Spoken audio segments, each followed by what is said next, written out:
সকাল ৬টা বাজে। অ্যালার্মের শব্দে আপনার ঘুম ভাঙছে না, বরং এই শব্দটা আপনাকে ভেতর থেকে কুড়ে কুড়ে খাচ্ছে।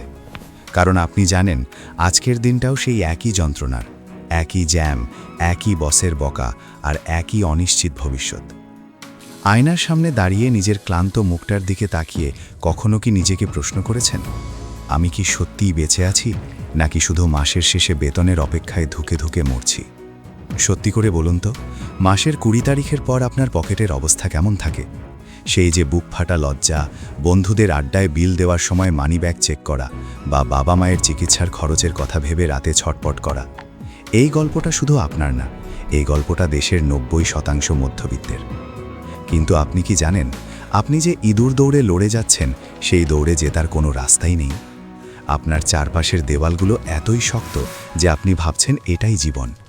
কিন্তু একটু কল্পনা করুন তো, আপনার হাতে একটা স্মার্টফোন আছে, ইন্টারনেট আছে, কিন্তু আপনি সেটা দিয়ে শুধু সোশ্যাল মিডিয়ায় অন্যের সফলতার ছবি দেখে দীর্ঘশ্বাস ফেলছেন। অথচ ঠিক এই মুহূর্তে আপনার থেকে কয়েক কিলোমিটার দূরেই এক বিশাল অর্থনৈতিক বিপ্লব ঘটছে, যেটার খবর আপনার নেই। আপনি এখনও ভাবছেন একটা চাকরির ইন্টারভিউ দিলেই সব ঠিক হয়ে যাবে। আরে ভাই, ২০২৬ সাল দোরগোড়ায়। গতানুগতিক চাকরিগুলো এখন এআই আর অটোমেশনের কবলে। আপনি যদি এখনও গতানুগতিক উপায়ে বাঁচার চেষ্টা করেন, তাহলে দারিদ্র্য আপনার স্থায়ী ঠিকানা হয়ে যাবে। সমস্যা টাকা আয় করার অভাব না, সমস্যা হলো আপনি এখনও মানধাতা আমলের চিন্তা নিয়ে আধুনিক দুনিয়ার লড়াইয়ে নেমেছেন।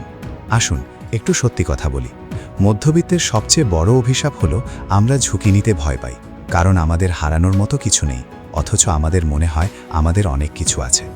বাবার দেওয়া সেই ডিগ্রি, সমাজের সেই সম্মান, এগুলো আসলে সোনার শিকল। আপনি কি কখনো ভেবেছেন এই শহরের ঘিঞ্জি রাস্তায় আপনি নিজেকে হারিয়ে ফেলছেন, অথচ গ্রামের দিকে তাকালে আপনি দেখতে পাচ্ছেন এক বিশাল সুযোগ? গ্রামের অর্থনীতি এখন আর আগের মতো নেই। ২০২৬ সালের মূল চালিকা শক্তি হতে যাচ্ছে রুরাল সেলস মডেল। এটা কোনো বাড়ি বাড়ি গিয়ে পণ্য বিক্রির মডেল না, এটা হলো টেকনোলজি আর লজিস্টিক্সের এক অসাধারণ সংমিশ্রণ, যা শহরকে গ্রামের সাথে যুক্ত করবে। প্রথম পথটা হলো রুরাল লজিস্টিক্স অ্যাগ্রিগেটর। কত ছোট ছোট স্থানীয় দোকানদার তাদের দোকানের পণ্য বাড়ানোর জন্য শহরে আসতে চায় না। আপনি যদি তাদের জন্য একটা ডিজিটাল সাপ্লাই চেইন তৈরি করে দিতে পারেন, যেখানে শহর থেকে সরাসরি পাইকারি পণ্য গ্রামে পৌঁছাবে, আপনি মাঝখান থেকে যে কমিশন পাবেন তা কোনো সাধারণ চাকরির বেতনের চেয়ে ৩ গুণ বেশি হতে পারে।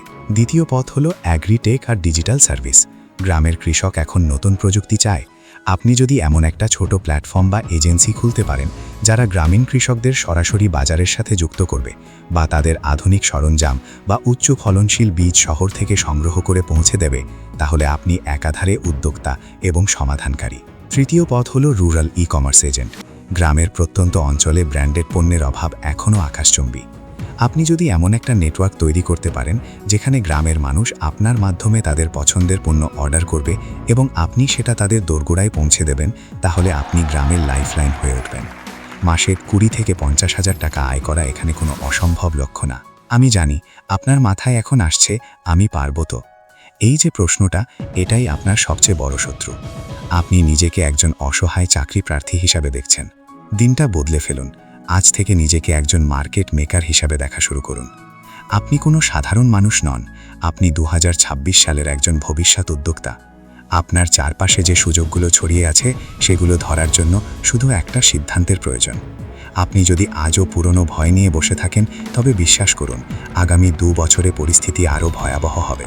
আপনাকে এখন দৌড়াতে হবে, তবে সঠিক দিকে। আজকের এই ভিডিওর পর আপনার হাতে দুটো পথ আছে। একটা হলো আবার সেই ইঁদুর দৌড়ে ফিরে যাওয়া, আর অন্যটা হলো আজকে থেকেই কলম আর খাতা হাতে নেওয়া। নিজের এলাকাকে দেখুন, সমস্যাগুলো খুঁজুন, আর ভাবুন কিভাবে আধুনিক প্রযুক্তি ব্যবহার করে সেই সমস্যা সমাধান করে টাকা আয় করা যায়। এই ভিডিওটা এখানেই শেষ করছি, কিন্তু আপনার কামব্যাক এখান থেকেই শুরু। ভিডিওটা সেভ করে রাখুন, কারণ এই কথাগুলো যখনই ভুলে যাবেন, আরেকবার শুনে নেবেন। সিদ্ধান্ত নিন, এখনই সময়, কারণ কাল বলে কিছু নেই। লড়াইটা কঠিন, কিন্তু সেই কঠিন লড়াইয়ের শেষে যে মুক্তি আছে, তার স্বাদ অন্যরকম। আপনি পারবেন। আপনার ভেতর এখন আগুনের স্ফুলিঙ্গ চলছে। চলুন ২০২৬ সালকে নিজের নামে লিখে নেওয়ার প্রস্তুতি নিই। আজকের দিনটাই হোক আপনার নতুন জন্মের দিন।